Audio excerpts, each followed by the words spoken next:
The Armed Forces of the Philippines has beefed up its naval forces at the Julian Felipe Reef.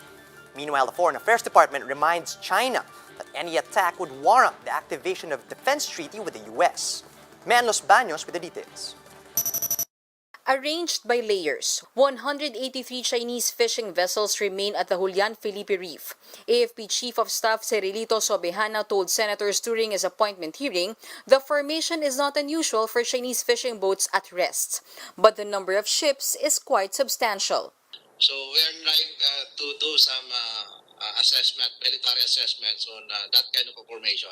Sobejana said additional naval forces have been sent to monitor the situation. He also invited the Chinese defense attaché here in the country for discussions.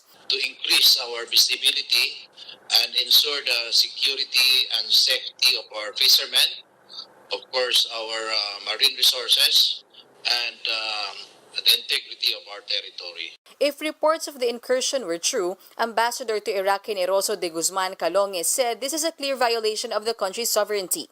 Generoso served as TFA Assistant Secretary for Maritime and Ocean Affairs. I don't intend to defeat China. That's impossible. But I think if we can bloody them enough that they would hesitate to look at us in a very condescending manner.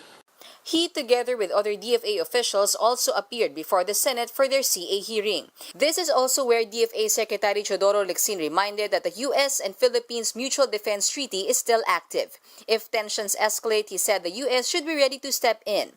Any attack on a Philippine vessel, however small, as long as it is a government vessel, like a Coast Guard, is an attack on the United States and triggers the Mutual Defense Treaty.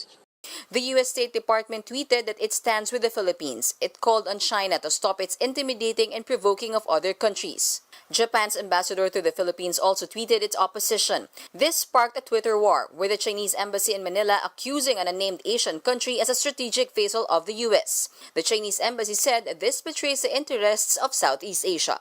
Reporting for News 5, Man Los Baños, we are One News.